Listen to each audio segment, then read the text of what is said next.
तो गाइस कैसे हैं आप सब लोग। डार्क स्पिरिट के एपिसोड 119 के साथ हाजिर हूं। तो लास्ट एपिसोड के एंड पे हमने देखा था लिनफेंग अपने जोंगजू सिटी के लिए वापस जाने के लिए निकल पड़ा है और मैंग किंग भी उसके साथ ही होती है। तो लिनफेंग दरवाजे में खड़ा होता है सुप्रीम एकेडमी के वापस जाने के लिए। लिनफेंग वहीं पर खड़े खड़े अपने पूरे एक साल को याद करता है कि कैसे पूरा एक साल गुजर गया। लिनफेंग कहता है आज भी मुझे वो दिन याद है जब आज से एक साल पहले मुझे और मेरे फादर को हम दोनों को फैमिली से निकाल दिया गया था। वहाँ से निकलने के बाद नालैंड फैमिली ने जो कंपटीशन रखा था उसमें मैंने अपनी स्ट्रेंथ को शो करवाया और वहाँ से वापस मैं जुनहाई सेक्टर में आ गया। लेकिन कुछ अर्सा के बाद मेरे जुनहाई सेक्टर को डिस्ट्रॉय कर दिया गया। स्लैंग ने जुनहाई सेक्टर को डिस्ट्रॉय कर दिया, सभी को मार दिया और मुझे वहाँ से भी निकलना पड़ा। उसके बाद मुझे यहाँ पर इंपीरियल सिटी में आना पड़ा। एक साल गुजर चुका है लेकिन आज भी मैं उसी तरह डिटरमिन्ड और मोटिवेटेड हूँ कि मुझे अपना बदला भी लेना है और अपने आप को स्ट्रॉन्ग बनाना है। इस पूरे साल में मैंने बहुत कुछ हासिल किया है, बहुत सारे नए दोस्त बनाए हैं, बहुत सारे लोगों से मेरी जान पहचान हुई है। मैंने अपनी कल्टीवेशन को 0 से ऊपर तक पहुँचाया है। अब तक मैं अपनी सोल लेयर के 8वें लेवल तक पहुँच चुका हूँ। एक साल के अंदर ये सब कुछ कर पाना पॉसिबल नहीं है, लेकिन फिर भी यहाँ पर स्वर्ड फ्यूजन को भी सीखा, स्वर्ड फोर्स को सीखा। इसके अलावा मैंने अर्थ फ्यूजन की टेक्निक्स को सीखा। फिर वो मैंग किंग की तरफ देखता और कहता है मैं इस जंग लड़की से जंगल के अंदर मिला था। हालांकि वहाँ पर हम दोनों की सिर्फ एक ही मुलाकात हुई। उसके बाद से इस लड़की ने फैसला किया कि जो मेरे साथ दुनिया घूमेगी, यानी कि जो मेरे साथ उस जंगल को छोड़कर बाहर आ जाएगी। और उस दिन से लेकर आज तक ये लड़की हमेशा मेरे साथ ही रहती है। जहाँ भी मैं जाता हूँ ये सीक्रेटली मुझे फॉलो करती है। अब तक जो कुछ भी किया वो सिर्फ और सिर्फ मेरे लिए किया है। लगता है कि इसे हीवन से सिर्फ मेरे लिए ही भेजा गया है। इनफैक्ट मैंग किंग की तरफ जब घूर कर देखता है तो फिर साथ उसे कहता है मैंग किंग क्या तुम्हें वो दिन याद है जब पहली बार हम मिले थे और हम दोनों घोड़े के ऊपर बैठे थे। हम दोनों एक ही घोड़े के ऊपर बैठे हुए थे, क्यों ना आज हम लोग फिर से वही करें। मैंग अपने घोड़े के ऊपर से जल्दी से जंप करते हुए उसके घोड़े के ऊपर चला जाता है और उसके पीछे बैठ जाता है। मैंग किंग भी इस बात से काफी ज्यादा हैरान होती है कि ये क्या कर रहा है, ये मेरे पीछे क्यों आकर बैठ गया है। लेकिन वो इस बात से काफी खुश भी होती है क्योंकि उसके चेहरे के ऊपर ब्लशिंग दिखाई दे रही है। वो दोनों एक ही घोड़े के ऊपर बैठकर यांगजू सिटी की तरफ निकल पड़ते हैं। यांगजू सिटी से तकरीबन 100 मील दूर पहाड़ियों के अंदर पाडाओ अपनी आर्मी को लेकर खड़ा होता है। इसके साथ सारे चीजी सोल्जर्स, उसके साथ तीनों ल्यूटिनेंट्स होते हैं। उन सारी आर्मी के सोल्जर्स ने यहाँ पर अपना डेरा लगाया हुआ है। ये सभी लोग यहाँ पर इंतजार कर रहे होते हैं कि कब इनका कमांडर यहाँ पर पहुंचेगा। यहाँ पर पहाड़ों में बहुत सारे सोल्जर्स को दिखाते हैं क्योंकि ये सारे के सारे सोल्जर्स अब लिनफेंग के सोल्जर्स हैं। जबकि हमारा बारडाओ पहाड़ी के ऊपर खड़ा होता है और वो वहाँ पर भी अभी प्रैक्टिस कर रहा होता है क्योंकि लिनफेंग ने उससे ब्लेड फोर्स के रिलेटेड एक कल्टीवेशन बुक दी थी और वो उसी बुक के अंदर से टेक्निक्स को मास्टर कर रहा है। वो अपने ब्लेड को घुमाते हुए सामने मौजूद पहाड़ी को 2 हिस्सों में काट देता है, यानी कि उसकी ब्लेड मास्टरी भी नेक्स्ट लेवल तक पहुंच चुकी है। तो वहीं पर बारडाओ के घोड़ों के आने की आवाज आती है। बारडाओ कहता है लगता है कि बॉस यहाँ पर आ गया है। तो यहीं से हमारा नेक्स्ट सीन यांगजू सिटी का दिखाया जाता है। यांगजू सिटी के अंदर लोग अब बातें कर रहे होते हैं। वो लोग कहते हैं क्या तुमने सुना कि लिन कियान वापस आ गई है। लिन कियान की प्रोडोजी यानी जीनियस लड़की उनके सेक्टर लीडर लिनवा की बेटी है। साल पहले भी उसके पास डुअल मार्शल स्पिरिट थी और उसकी कल्टीवेशन लेवल सोल लेयर के 2nd लेवल पर थी। अब तो वो पहले से बहुत ज्यादा स्ट्रॉन्ग होकर वापस आई होगी। हमने तो यहाँ तक सुना है कि लिन कियान ने सेक्रेड एकेडमी ऑफ जूजू को ज्वाइन किया और वहाँ से कुछ स्टूडेंट्स भी उसके साथ यहाँ पर वापस आ रहे हैं। जबकि वहीं पर एक और बंदा उनसे कहता है मैंने सुना है कि नालैंड जियोंग भी वापस आ गई है। नालैंड जियोंग इस बार अपने साथ वहाँ से किसी नोबल लड़के को लेकर आई है और उसके फादर ने एक बहुत बड़ी बैंक्वेट पार्टी दी है और सभी लोगों को इनवाइट किया गया है। उन्होंने लिन क्लैन वालों को इनवाइट नहीं किया। लगता है कि इन दोनों क्लैंस के दरमियान में अब फाइट होने वाली है क्योंकि ये दोनों ही क्लैन के पास बहुत ही जीनियस लड़कियां हैं जो कि कल्टीवेशन के हिसाब से बाकी सभी से ज्यादा है। इसी वजह से क्या बाकी के सारे क्लैंस को पीछे हटना पड़ेगा और इन दोनों के क्लैन अब राइज करने वाले हैं। बाकी के सारे छोटे क्लैंस को अब इन सभी के साथ मिलना पड़ेगा क्योंकि अब ये दोनों क्लैन बहुत बड़े क्लैन बन चुके हैं। पिछले साल आज ही के दिन यहाँ पर जियोंग फैमिली की तरफ से कंपटीशन रखा गया था और उस कंपटीशन में हमने काफी कुछ देखा था। नालैंड फेंग और लिन कियान उन दोनों की स्ट्रेंथ हमने देखी, लेकिन जब फाइनल मैच की बारी आई तब बाई जॉन हाउ ने वहाँ पर आकर सारे मैच को बिगाड़ दिया और वहाँ पर कोई भी विनर नहीं तय हो पाया। तो वहाँ पर लिनफेंग भी था। हमने लिनफेंग को भी वहाँ पर देखा था। उस वाकये के बाद से लिनफेंग को उसकी फैमिली से निकाल दिया गया। पता नहीं लिनफेंग इस वक्त क्या कर रहा होगा। लिनफेंग के बारे में किसी को कुछ भी नहीं पता। उसका साथी उसे कहता है लिनफेंग कर भी क्या सकता है, उसकी कल्टीवेशन बाकी सभी से बहुत ज्यादा कम है। अब जबकि उसे फैमिली से भी निकाल दिया गया है तो उसके पास रिसोर्सेज नहीं है और ना ही फैमिली बैकग्राउंड है। मुझे तो लगता है कि नालैंड फेंग और फिर लिन कियान इन दोनों ने मिलकर उसे बाहर ही कहीं पर मरवा दिया होगा। लिनफेंग अब कभी भी वापस नहीं आने वाला। अगर लिनफेंग जिंदा भी हुआ तो वो यहाँ पर वापस नहीं आने वाला क्योंकि अगर वो वापस आएगा तो लिन कियान और नालैंड फेंग तो बहुत ज्यादा स्ट्रॉन्ग हो चुकी है। लिनफेंग जो कचरा है उनके सामने नहीं टिक पाएगा। सभी लोग यहाँ पर आपस में ये सारी बातें कर रहे होते हैं कि उसी वक्त उन्हें बाहर से घोड़ों के आने की आवाज आती है। लिनफेंग अपनी आर्मी लेकर दरवाजे के बाहर पहुंच जाता है। दरवाजे के ऊपर जो गार्ड्स खड़े होते हैं वो लोग कहते हैं जल्दी से दरवाजों को बंद कर दो, जबकि उनका जो लीडर होता है वो चिल्लाकर उनसे कहता है बकवास बंद करो, दरवाजों को खुला रहने दो। उसके सोल्जर उसे कहते हैं सर जी आप क्या कर रहे हैं, वो सारे सोल्जर अंदर आकर हमें मार डालेंगे। कैप्टन उनसे कहता है अगर हमने दरवाजे बंद कर दिए तो ये बड़ी आसानी से दरवाजों को तोड़ देंगे क्योंकि इनके पास पूरी आर्मी है। अगर इन्हें दरवाजे तोड़कर अंदर आना पड़ा तो ये बहुत ज्यादा गुस्सा होंगे और हम में से किसी को भी नहीं छोड़ेंगे। इस तरह हमारे बचने का कोई चांस तो है। कैप्टन अपने एक सोल्जर से कहता है जल्दी से जाओ, जाकर सिटी हेड को इस बारे में बता कर आओ। चैंगजू सिटी के सिटी हेड नालैन जियोंग है, जो कि नालैन के फादर हैं। नालैन फैमिली में इस वक्त बैंक्वेट पार्टी चल रही है। नालैन जियोंग अपनी चेयर पर बैठे बैंक्वेट पार्टी को एंजॉय कर रहे होते हैं कि उसी वक्त एक बंदा सोल्जर वो भागता वहाँ पर आता है, चिल्लाकर उनसे कहता है सिटी हेड एक बहुत बड़ा मसला हो गया है। जबकि सिटी लॉर्ड आगे से गुस्सा हो जाते हैं और कहते हैं इन सभी को पता नहीं क्या मसला है, यहाँ पर बैंक्वेट पार्टी चल रही है, इतने खास मेहमान बैठे हैं और ये यहाँ पर मुझे तंग करने आ गए हैं। वो सोल्जर जल्दी से वहाँ पर आकर उसे बताता है सिटी लॉर्ड एक बहुत बड़ी आर्मी हमारे दरवाजे के बाहर आकर खड़ी है, हमें नहीं पता कि उनका यहाँ पर आने का मकसद क्या है, वो कौन लोग हैं और उनका लीडर कौन है। इसी वक्त एक और सोल्जर वहाँ पर भागता हुआ आता है, सिटी लॉर्ड से कहता है मैं भी यहाँ पर रिपोर्ट देने के लिए आया हूँ। तो सिटी लॉर्ड से कहते हैं क्या तुम भी यहाँ पर उस आर्मी के बारे में रिपोर्ट देने के लिए आए हो, ये बताओ कि तुम्हारे पास कौन सी न्यूज है और तुम यहाँ पर क्या न्यूज देने के लिए आए हो। सोल्जर वहाँ पर आकर उनके सामने झुकते हुए कहता है सिटी लॉर्ड उनके लीडर ने कहा है चैंगजू सिटी के सिटी लॉर्ड को दरवाजे के ऊपर भेजा जाए ताकि वो उसे ग्रीट करके अंदर ला सके। लैंग जियोंग ये बात सुनते ही बहुत ज्यादा गुस्सा हो जाते हैं और चिल्लाकर कहते हैं उसकी हिम्मत कैसे हुई मुझे सिटी लॉर्ड को ये कहने की। तो यहीं पर डोगू शैंग का छोटा भाई डोगू जाओ भी बैठा होता है। डोगू जाओ कहता है जाओ जाकर उस आर्मी के लीडर को कहो कि यहाँ पर आए, सिटी लॉर्ड के सामने घुटने टेक कर माफी मांगे और उसके बाद इनको रिस्पेक्ट दो, यहाँ से चुपचाप दफा हो जाए। वहाँ पर बैंक्वेट पार्टी को एंजॉय करने के लिए जितने मेहमान आए होते हैं वो लोग डोगू जाओ की बात सुनने के बाद कहते हैं ये तो वाकई में इंपीरियल फैमिली का एक लड़का है। वो क्लैन तो वाकई में बहुत ज्यादा बड़ा क्लैन है, एक पूरी आर्मी से डरने की बजाय इसने यहाँ पर उनको यहाँ पर बुला लिया है, ये उनके लीडर को यहाँ पर बुला रहा है ताकि वो हमारे सिटी लॉर्ड से माफी मांग सके। वो सोल्जर उसकी बात सुनने के बाद बहुत ज्यादा घबरा जाता है और कहता है लेकिन सर क्या ये कहना ठीक रहेगा। डोगू जाओ से कहता है अकर मगर की कोई भी गुंजाइश नहीं है, मैंने जैसा कहा है बिल्कुल वैसा ही कहो, जाओ जाकर उनके लीडर को बताओ उनके लीडर को यहाँ पर आकर सिटी लॉर्ड से माफी मांगना पड़ेगी और ये डोगू जाओ ने ऑर्डर दिया है, अगर उसने इस बात को नहीं माना तो फिर उसे इसके कॉन्सिक्वेंसेस को खुद ही भुगतना पड़ेगा। तो सोल्जर उसे कहता है ठीक है सर मैं अभी जाकर उसे कह देता हूँ। सोल्जर वहाँ से चले जाते हैं। लैंग जियोंग अपने लोगों से कहते हैं ठीक है फिर आप लोग बैंक्वेट पार्टी को स्टार्ट करें, ये मसला तो हल हो गया है। वो सोल्जर जल्दी से भागता हुआ फिर से दीवार के ऊपर चला जाता है और सोच रहा होता है क्या वाकई में मुझे वैसे ही कहना चाहिए जैसा उस डोगू जाओ ने कहा है। अगर हमने इस आर्मी के लीडर से ये बात कर दी तो वो तो यहीं पर हम सभी को मार डालेगा क्योंकि वो बहुत ज्यादा गुस्सा हो जाएगा।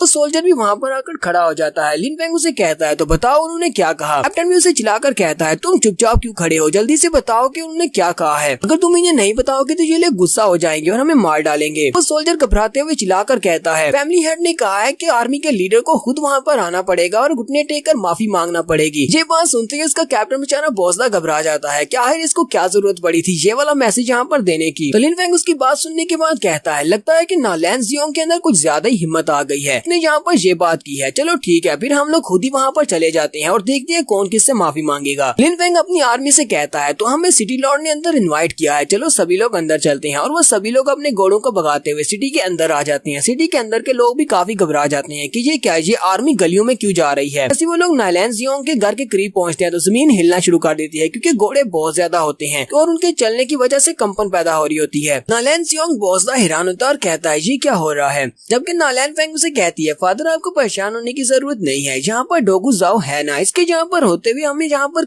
किसी से परेशान होने की जरूरत नहीं है। पता है कि वो सोल्जर्स अपने घोड़ों पर बैठकर यहाँ पर आ रहे हैं ताकि वो आपसे माफी मांग सके, डोगू जाओ की वजह से ये सब कुछ मुमकिन हुआ है। फादर भी काफी ज्यादा खुश हो जाते हैं और कहते हैं हाँ मुझे भी ऐसा ही लगता है कि आर्मी का लीडर यहाँ पर मुझसे माफी मांगने के लिए आ रहा है। वहीं पर उनके सामने वाली जो दीवार होती है वो अपने ब्लेड को घुमाते हुए उनकी पूरी दीवार को ही तोड़ देता है और वो सभी लोग बहुत ज्यादा घबरा जाते हैं कि यहाँ पर क्या हो रहा है। डोगू जाओ और नालैंग जियोंग वो भी सामने की तरफ देखते हैं कि जहाँ पर तो पूरी आर्मी खड़ी है और उन्होंने उनकी दीवार को भी तोड़ दिया है। डोगू जाओ जल्दी से उठकर खड़ा हो जाता है और कहता है तुम्हारी हिम्मत तो देखो, तुम यहाँ पर चीजी सोल्जर्स को लेकर आए हो, चीजी सोल्जर्स का जोंगजी सिटी में क्या काम है, योंगजू सिटी में चीजी सोल्जर्स नहीं होने चाहिए। बैंक्वेट पार्टी में आए हुए सभी लोग भी ये बात सुनते ही बहुत ज्यादा हैरान होते हैं और कहते हैं तो ये चीजी आर्मी वाले लोग हैं, स्नोमून कंट्री की सबसे एलीट फोर्स है, लेकिन ये आर्मी लेकर यहाँ पर क्यों आए हैं। तो डोगू जाओ आर्मी से कहता है तुम सभी लोगों की हिम्मत बहुत ज्यादा बढ़ चुकी है, जल्दी से बताओ कि तुम्हारा लीडर कौन है, अपने ऑफिसर को यहाँ पर बाहर भेजो, वो आकर हमसे माफी मांगे। जबकि लिन फेंग हल्का सा मुस्कुराता है और कहता है ये चाहता है कि मैं सामने आऊँ और इनसे माफी मांगू। हमारा लिन फेंग आगे बढ़ता है और नालैंग जियोंग से कहता है नालैंग जियोंग तुम इस चैंगजू सिटी के सिटी हेड हो, तुमने यहाँ पर ये ऑर्डर दिया था कि मैं यहाँ पर आऊँ और आकर तुम्हारे सामने घुटने टेक कर माफी मांगू, क्या तुम्ही ने ऐसा कहा था। नालैंग जियोंग लिन फेंग को वहाँ पर देखकर बहुत ज्यादा हैरान होता है। नालैंग फेंग भी सोच रही होती है ऐसा कैसे हो सकता है, लिन फेंग यहाँ पर कैसे आ सकता है। डोगू जाओ लिन फेंग से कहता है मैंने थोड़ी देर पहले तुमसे बात की है, तुम मेरा जवाब क्यों नहीं दे रहे, क्या तुम्हें आवाज नहीं आ रही। लिन फेंग उसे कहता है तुम्हें क्या लगता है कि तुम कौन हो और मुझे तुम्हारी बात की क्यों परवाह होगी। डोगू जाओ से कहता है मैं डोगू क्लैन से हूँ। लिन फेंग कहता है तो मैं क्या करूँ। वो उसे कहता है मेरा क्लैन इंपीरियल फैमिली का सबसे पावरफुल क्लैन है। लिन फेंग लिन फेंग से कहती है इसके रिलेटिव्स कद इंपीरियल फैमिली के मिनिस्टर्स की काफी सारे ओहदों पर हैं। लिन फेंग सोच रही होती है अब जबकि ये लड़का यहाँ पर आ ही चुका है तो मैं अपना पुराना हिसाब भी चुकता कर सकती हूँ। अब जबकि डोगू जाओ मेरे साथ है तो मुझे क्या हो सकता है। डोगू जाओ लिन फेंग से कहता है अब तुम्हें पता चल गया है कि इंपीरियल फैमिली में मेरी पहुंच है तो जल्दी से यहाँ पर अपने घोड़े से नीचे आओ, मेरे सामने माफी की भीख मांगो। उसके बाद मैं इस बात को नजरअंदाज कर दूंगा कि तुमने यहाँ पर ऐसा कुछ भी नहीं किया। लिन फेंग उसकी बात सुनने के बाद कहता है तो तुम्हारा इंपीरियल फैमिली में कनेक्शंस हैं। साथ ही वो कहता है इस लड़के का एक बाजू काट दो। सुनने वाले सभी बॉसदा हैरान हो जाती है और कहती है क्या वाकई में इस लड़के ने अभी भी यही कहा कि डोगू जाओ का एक बाजू काट दो। लिन फेंग बेचारी बॉसदा घबरा जाती है। डोगू जाओ लिन फेंग से कहता है क्या मैंने सही सुना, तुमने कहा कि मेरा एक बाजू काट दो, चलो देखते हैं कि तुम मेरा बाजू कैसे काटते हो। लिन फेंग बाडाओ से कहता है बाडाओ लगता है तुमने ऑर्डर को सुना नहीं। तो बाडाओ बड़ी स्पीड से आगे बढ़ता है, अपने ब्लेड को घुमाता है और डोगू जाओ का एक बाजू काट देता है। डोग जाओ वहीं पर अपना बाजू पकड़कर चिल्लाना शुरू कर देता है। इन नालैन जियोंग बेचारी का मुंह खुले का खुला रह जाता है और यहीं पर हम लोग अपनी एपिसोड 119 का एंड करेंगे। नेक्स्ट एपिसोड इससे भी ज्यादा इंटरेस्टिंग होगी। एपिसोड की एक्सप्लेनेशन अच्छी लगी हो तो कमेंट करके जरूर बताइएगा। चैनल को सब्सक्राइब कर दे, वीडियो को लाइक और शेयर कर दे। शुक्रिया।